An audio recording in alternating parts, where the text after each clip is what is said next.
Vila Bela Santíssima Trindade, eterna capital do Mato Grosso, como eu estava comentando, né? Foi a primeira capital do Mato Grosso, hoje é Cuiabá, na época era capitania do Mato Grosso, quando ainda estávamos pelo Império Português. Aqui tem um símbolo de uma mulher negra, como eu vinha comentando. Aqui foi um dos lugares que foram trazidos, né, muitos escravos para essa região. E daqui eles iam pelo rio Guaporé em diante lá. Fizeram a construção lá do Forte Príncipe da Abelha, lá em Costa Marques, em Rondônia. Que na época os espanhóis estavam invadindo, já estavam invadindo essa região toda, essa parte do Mato Grosso, Rondônia ali. Então os portugueses, para colocar aí a sua soberania, vieram com seu exército, trouxeram muitos escravos, milhares e milhares, para então construir fortes e tal, e construir cidades e tal, essas coisas todas.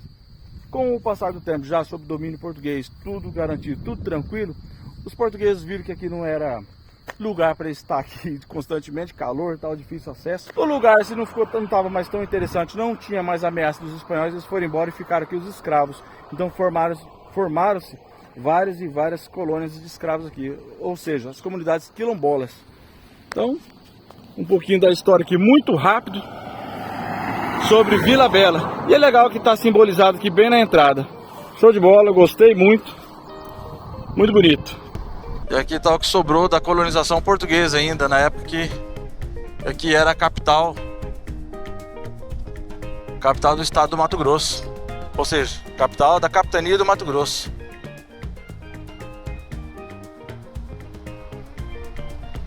São algumas ruínas.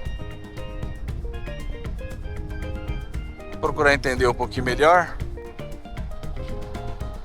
Vai ter uma galera aí tomando uma pinguinha, uma cachaça. Proibido subir nas ruínas. Uma pequena pracinha. Essa é a vista da parte histórica de Vila Bela Santíssima Trindade, galera.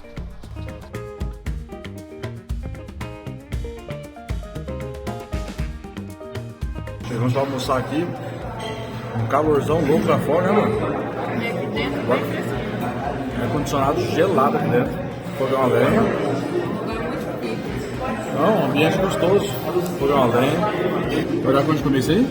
Se eu não der, Se você não comer, eu como. Vai tomando um pratinho. Olha aqui o meu prato, tamanho. Que maravilha. R$25, muito bem pago, deliciosa. Deu uma garfada aqui, comida gostosa. R$25. Cantina Pantaneira, no lugar. Curti, parabéns, ó. Comida boa.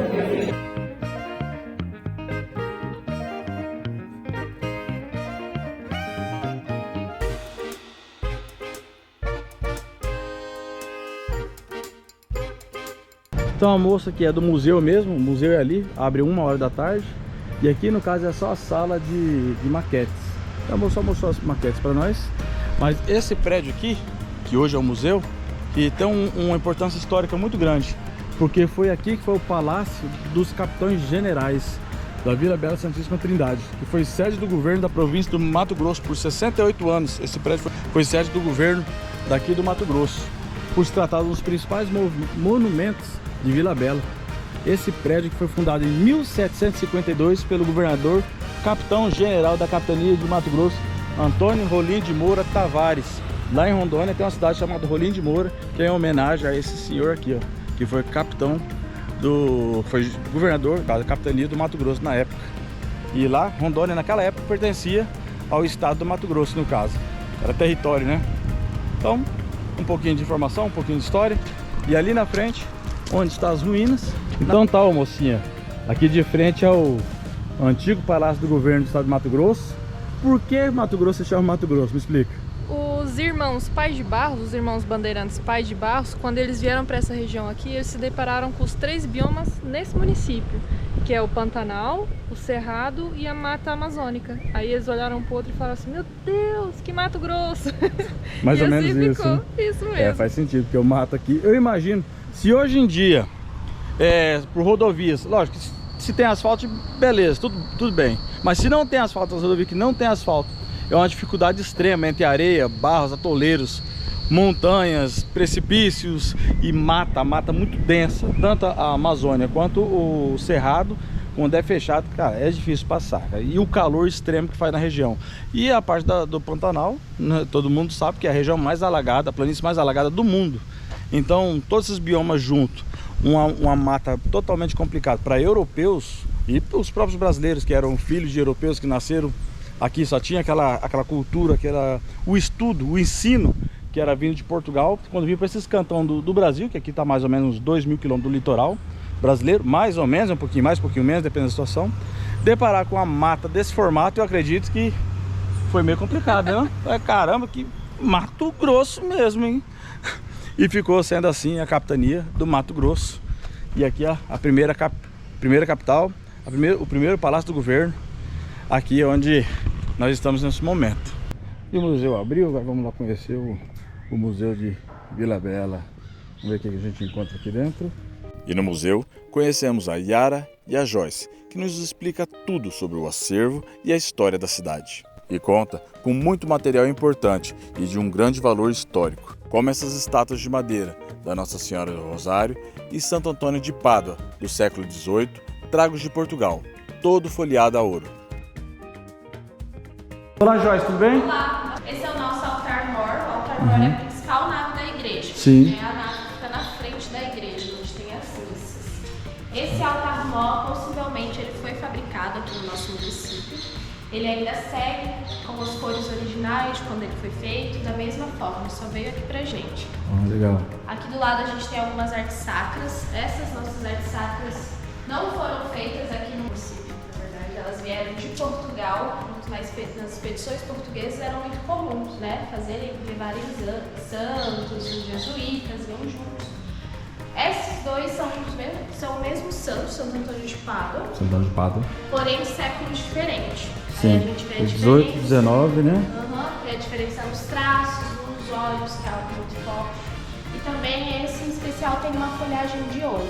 Esse tem uma folhagem de ouro? Sim. Isso aqui é uma folhagem de ouro, né? Sim. É feito de quê? De barro, de madeira? Madeira, né? Madeira. A gente não tem muitas informações, né? Na época, por exemplo, quando Vila Bela deixou de ser sede da província de Mato Grosso, essas artes sacras, o altar-mor, algumas partes ficaram aqui, ficaram sem muitas informações, né? Sim. Quando Vila Bela deixou, né, esse título de sede da província, todos os europeus, os capitães generais, o último capitão-general, na verdade, foram embora daqui, deixaram tudo da forma que estava, abandonaram mesmo. Ficaram alguns escravizados para trás, dizem que cerca de 150, que há informações, não há número exato. Mais ou menos isso. Exato, e desses que ficaram, que deram continuidade ao município, a Vila Bela. Completamente isolados.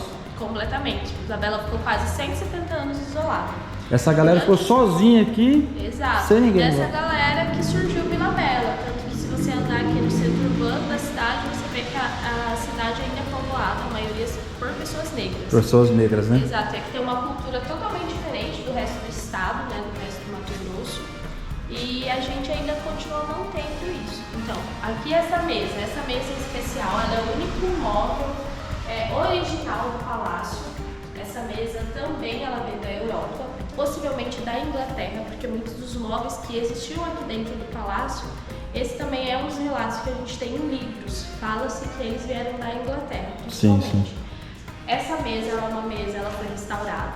Ela é muito pesada. Quando ela veio aqui pra gente, que antes o museu era muito espaço, precisou de 6 homens para levantar ela, para conseguir colocar no caminhão. Madeira maciça entalhada.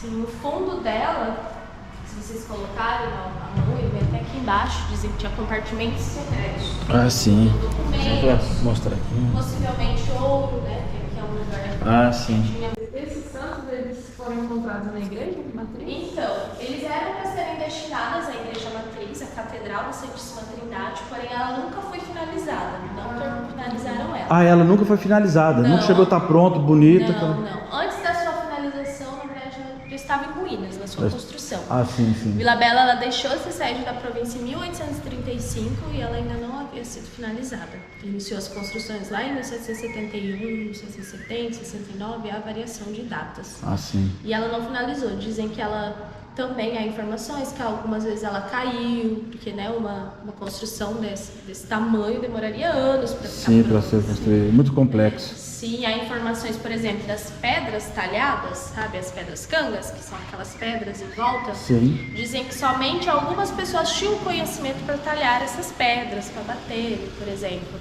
Provavelmente, né, os jesuítas que faziam esse trabalho, então não usavam a mão de obra escravizada para fazer esse trabalho, sim, mas sim para fazer o trabalho bruto, que era carregar provavelmente material pesado, né, carregar essas pedras, que na verdade é um tipo de sola, pedra canga. Então, não há muitas informações, na verdade, é algo que não está muito escrito. Quando está escrito, é escrito numa visão diferente, né? Das visões, por exemplo, dos capitães generais, de quem as escreveu. Então, houve muitas cartas nesse momento ali, né? Sim, Entre eles, né? Exato. Mas já sobre esses detalhezinhos aí que foi para trás. Esses detalhezinhos a gente não tem. Por exemplo, quando Vila Bela ela deixou de ser sede da província e ficou nesse isolamento, não há muita informação nesse período. Né? Porque os que permaneceram aqui não sabiam ler e escrever, então não tinha como. Aí morreu o assunto também. Exato. Ficou um segredo. Mas foi algo que foi contado, por exemplo, de geração a geração. Filho, contou, né? Enquanto houve esse laço, foi passando, né? Sim, aí depois a gente tem algumas informações, por exemplo, que alguns dos que ficaram foram para Rondônia, que seria o lugar mais próximo, e lá aprenderam a ler e escrever e voltaram para cá e ensinaram aos outros. Então, quando Vila Bela voltou a usar o seu nome, porque nesse tempo de isolamento ela ficou apenas como cidade de Mato Grosso. Nesse período, quando ela ficou somente cidade de Mato Grosso, ela só voltou a usar o seu nome em 1978, não tem nem tanto tempo. Já agora é recente, já agora. Recentemente.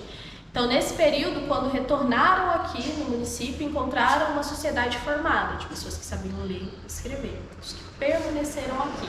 E na década de 70, por exemplo, não tinha nenhuma pessoa branca aqui, somente pessoas negras aqui. E alguns indígenas, alguns nômades que passavam por aqui em determinada época do ano, e também temos os chiquitanos, que ficam lá no bairro de Jardim Porto, do outro lado do rio, né? Que seria que o rio separava a Espanha de Portugal, diziam na época. Porém, não há relatos que os espanhóis chegaram até aqui. No nosso museu a gente tem bastante coisa. É um museu histórico e arqueológico, então o nosso acervo arqueológico é bem grande. A gente aqui trabalha com 92 sítios arqueológicos, bastante coisa. A maior parte do nosso acervo é cerâmica indígena. Cerâmica indígena é a maioria. É o que a gente mais tem, e também temos algumas cerâmicas. Essa cerâmica indígena é pré-colonização ou pós-colonização? Pré-colonial. É pré-colonial. Então, antes da chegada dos europeus. A ocupação nesse espaço, eu vi um relatório, mais de 1.500 anos atrás, já relatos. Aqui na região. E quem seria esse povo? Seria os incas? Dizem que os incas desceram a montanha e essa região foram bem povoados por eles. Bem povoado. Mas para os indígenas, por exemplo, não há muitas informações concretas de quando, né, já estavam aqui, do período, de quando se iniciou. Mas a gente, por exemplo, a gente tem a nossa oficina lítica, que são as pedras de lítico, que são aquelas lá que tem os machados, as lascas, e se a gente for ver, o lítico, ele foi um dos primeiros instrumentos, né, uma das primeiras ferramentas da humanidade, a pedra. Sim. A gente tem as lascas e esse é o lítico polido. E nenhuma dessas peças passaram por datação, então não dá para saber exatamente a data de cada peça. Ah, entendi. Cachimbo aqui, os cachimbos. Isso é um cachimbo. São indígenas também? Também. Tem alguns que nem chegaram a ser usados. Alguém nos dias de hoje ainda chegou a usar aqui por perto ou não? Ou isso é uma coisa que encontraram? Não, encontramos aí.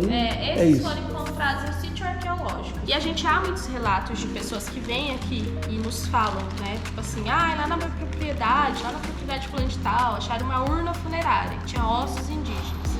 Porém a pessoa pega e joga fora. Que dó, nossa. Tem gente que leva embora a história, né? Dos primeiros quilombolas que chegaram aqui, os primeiros escravizados que chegaram aqui. É algo que não se tem muito material, porque é algo, por exemplo, que não era algo que vendia, não era algo legal de se escrever, né? Sim. Por exemplo, eles iriam escrever sobre a história de um indígena, né? A ocupação deles ali é pouco, então a gente tem alguns relatos. Sobre aqui Vila Bela também, a gente tem alguns livros que a gente tem algumas passagens sobre Vila Bela, alguns relatos, algumas informações, mas são poucas coisas também. Mas é um estudo que tem que ser grande, Tem que ser grande. Mas toda essa nossa reserva técnica é para esses estudos. Por exemplo, estudante está fazendo um mestrado, um TCC sobre algum sítio aqui em Vila Bela, que a gente tem muitos. Eles podem vir aqui, pegar as peças, pesquisar, tirar foto, ver as informações que a gente levantou sobre esse sítio. Por exemplo, lá na beira do rio, a gente tem o Complexo Santo Antônio dos Militares. Da rua de cima da praça, se vocês irem reto, vocês vão ver um alicerce de pedra-canga, assim. Porém, não há mais nenhuma construção, já caiu. Mas o alicerce está lá. Mas o alicerce permanece, que a canga, né, é difícil sair. Então lá era o Complexo Santo Antônio dos Militares. Era lá tinha como se fosse um porto, porque as viagens eram todas por meios fluviais. E o nosso rio Guaporé é um rio bastante extenso, né? Ele vai longe. Ele deságua lá no Rio Madeira e segue para o Amazonas. Então faziam muito esse caminho, essa viagem. Há relatos, por exemplo, passagem em livros, que falam que usavam esse caminho para irem para os Andes, para o Peru, na época. Passavam por aqui, porque o rio Guaporé também passa dentro da Bolívia. Ele encontra uma maré e vai. Ele passa dentro da Bolívia, lá ele muda de nome, né, e depois retorna. Então usavam muito esse caminho, isso antes de Vila Bela ser fundada. Sim, bem antes já usavam. O nosso palácio ele também faz parte do acervo. O palácio é a construção mais antiga em pé. Ele foi uma das primeiras construções. Ele foi construído primeiro que as ruínas, inclusive. Porém, ele já passou por um incêndio, ele já caiu, uma parte, essa parte aqui já caiu, desmoronou. Ele ficou por muito tempo abandonado. Eu fui fazer uma pesquisa, né, de forma empírica, ainda para pessoas, porque realmente a gente não tem pouca coisa escrita. Perguntar sobre a história do palácio, o que era o palácio antes. Aí me disseram que ele era uma casa de refúgio de pessoas, naquela época, né, existiam várias pessoas andarilhos, como se fossem pessoas indo, mudando para outros lugares e tal. E ele servia desse apoio. Pessoas chegavam aqui, não tinham onde morar, era muito comum as pessoas virem morar no palácio. Então, em alguma dessas vezes, uma criança, inclusive, faleceu no incêndio que teve aqui. E também essas informações que a gente não está escrita. Né? Conversando com moradores mesmo. Então eu fui, perguntei, depois ele teve uma sala lá no fundo que serviu de sala de aula por uma época, depois também foi prefeitura. Aí por um tempo ele ficou fechado, eu lembro quando criança que era tudo fechado e ele já estava assim meio que abandonado. A gente olhava nas vigas, só estavam essas artes sacras, já estavam aqui dentro. Antes de ser museu, elas já estavam aqui. Então a gente tinha até medo, falava que era assombrado, que a gente via o Santo Antônio de Pádua olhando, porque dos olhos dele, sim. Então a gente tinha medo. Mas aí, agora no ano retrasado, na verdade, o museu voltou a ser aqui. E agora a gente tem duas secretarias, a Secretaria de Cultura, de Turismo, uma biblioteca e as maquetes aqui nesse espaço. Mas quem sabe futuramente o museu ocupa ele inteiro, que a gente tem muita coisa ainda para expor. Tem muita coisa ainda para ser exposta, né? Mas aqui também foi sede do Palácio do Governo. Sim, aqui era o Palácio dos Capitães Generais. Ele foi construído para essa função. Era como se fosse uma Câmara Legislativa da época. Por aqui, os Capitães Generais era como se fosse um governador hoje, né? Das capitanias, então, né? Sim, por aqui passaram todos 9 Capitães Generais. Mas o último, na verdade, ele nem chegou a vir até aqui. Já queriam levar a capital daqui, diziam que era muito longe. Realmente é muito longe. Realmente, né? Todas as condições da época. Exato. Dizem que tinha uma época que teve muita malária, muitos morreram. Sim. Imagina você, por exemplo, que é de Portugal, nesse climinha aqui. Quando eu vi, sofreu muito, né? Então adoeciam muito. Aí eles falavam que os escravizados, que os negros eram vacinados, que sobreviviam a esse clima. Porém, de onde eles vieram, um clima muito parecido, né? O centro da África. Exato. Falou muito. Então foram embora, foram abandonando. Falavam que a água do rio Guaporé era uma água insalubre, que era uma água suja. Então aos poucos foram embora. A galera daqui da cidade de Vila Bela, eles têm total conhecimento sobre isso? Se importam com isso? Não. Ou a galera tá meio assim, passou, não ligo muito pra história? Na verdade, o pessoal não tem muito conhecimento. Não tem muito conhecimento. Por exemplo, tem um amor, um carinho, um apreço muito grande, tentar manter a nossa cultura, né? Por exemplo, a nossa festa do Congo, a nossa festança, né? Todo mundo, a gente segue mantendo, que é algo cultural, que vem de muitos anos. Que nem sabe nem o início de quando começou isso. Porém, não tem essa visão, por exemplo, para a questão dos bens materiais, para a questão de prédios antigos, de casas antigas, tanto que a gente vê que não existem mais. A questão, por exemplo, a gente vê muito aqui as pessoas falando assim, porque o IFAM barra tudo, não pode passar um asfalto porque então não deixa, e por isso a cidade não cresce, mas na verdade não. Né? Se a gente, por exemplo, se eles soubessem o valor que tudo isso tem, o valor de uma cidade histórica tem, e tipo, Vila Bela é uma cidade muito importante se a gente for ver na história, né? Porque Vila Bela, a província de Mato Grosso, era uma das maiores províncias. Sim. Quando ela desmembrou da província de São Paulo, era uma província muito grande. E Vila Bela foi escolhida como sede porque ela fica realmente nessa fronteira, para essa proteção da fronteira, do que seria Espanha do outro lado do Rio e Portugal deste lado. Então Vila Bela fazia essa proteção. Então é algo muito importante e a gente não sabe o valor, mas eu acredito que seja também por causa desse abandono, desse isolamento que ficou. A Joyce compartilha com a gente também, de forma muito breve, um pouco sobre o histórico festejo da região, que são de origens africanas. Não há relatos do início, como começou, como chamaram e tal. Mas ela sempre existiu. Mesmo quando a cidade estava isolada, sempre continuou tendo. Sempre teve essas manifestações, porém era de formas diferentes. Por exemplo, a festança, a minha mãe e o meu tio já foram festeiros, na época que não era dessa forma. Muitos dos festeiros, na maioria das vezes, eram promesseiros. Fizeram promessa e iriam cumprir, por exemplo, meus 2 tios fizeram promessa para minha mãe, porque a minha mãe ela sempre teve problema de saúde. Sim. Tinha um problema de rins. Aí eles fizeram festa, né, pedindo pra, acho que eu não sei se era do divino, pedindo saúde, pro divino abençoar, assim, em troca disso eles iriam, a maioria são promesseiros. Então aí em troca disso ele vai oferecer almoço para a comunidade, né, ou a janta, e era na casa das pessoas, não era no local. Hoje é no local porque a festa cresceu muito, mas por exemplo a minha mãe conta que foi na casa do meu avô que eles faziam a festa, e também eles fazem boas ações. O divino, às vezes o divino é o cedro, né, do divino, eu não me lembro se é o cedro ou a coroa, não me lembro. Aí vai pra casa da pessoa, por exemplo, hoje quem é o festeiro, ela fica 1 ano na casa da pessoa, 1 ano que a pessoa é festeira. Aí só no outro ano que ela passa pra frente. Tem o altar do São Benedito. Eles andam, mas eu acho que Não lembro. Aí eles têm os objetos, né?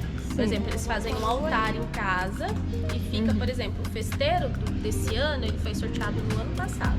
Então, do ano passado até ele entregar a festa é dele. Então, ele oferece reza, tem reza na casa dele. Aí eles fazem xixa, fazem canjinho, fazem a bebida. Mas antes era pequeno. Era bolacha, pequenininha. biscoito. Era pequeno, era só entre as pessoas aqui mesmo. Não era essa festona, por exemplo. Era bem pequeno. Aí a minha mãe, ela nunca foi festeira mesmo, os tios foram. Aí, e tinha várias pessoas. O chorado mesmo. Diziam que era algo que não era hoje, tem as roupas todas combinando. Tem o chorado é só de mulher. Só de mulher. Os chorados são só mulheres. Eu li por cima que o chorado era quando os escravos pediam para soltar alguém que estava sendo punido. Por exemplo, o marido estava sendo punido, os filhos, elas iam lá, dançavam, choravam. Com a garrafa do canjinho na cabeça, eles ofereciam um canjinho pra, né, folgar um pouco, não bater em Conversar com a Joyce, ali do museu, foi uma grande experiência. Ouvir todas essas histórias sobre os quilombos, sobre a população, a origem de todo esse lugar, nos fez refletir muito sobre o nosso passado, sobre a colonização e sobre um pouco mais da nossa cultura. Não só do Mato Grosso, mas como de Rondônia também, que aqui essas duas histórias também se confundem com o passar dos anos. Elas se juntaram desde o século XVIII. E hoje, estados diferentes, populações separadas diferentes, mas com muita coisa em comum. Vila Bela surpreendeu bastante. Agora, além de lugares fantásticos, paisagens incríveis, tem esse patrimônio aqui que está mais ou menos esquecido pelo poder público. A gente vê que tem muita sujeira em volta, essas coisas. Falta muita infraestrutura pelo potencial turístico e histórico que ela tem, mas fica aqui um apelo às autoridades, a todos que visam o turismo, que enxergam o turismo como uma fonte de crescimento, de investimento. Venha para Vila Bela, venha conhecer Vila Bela. E a nossa viagem de moto pela região continua. No próximo episódio vamos conhecer a pousada Sete Quedas e o Cânion do Jatobá. Vamos passar por uma trilha no meio da floresta, cruzar rios, até esse lugar maravilhoso. Mas nem tudo vai sair bem para mim. Algo de muito ruim está por acontecer. Então fica ligado, nos acompanhe, veja o mundo por onde passamos.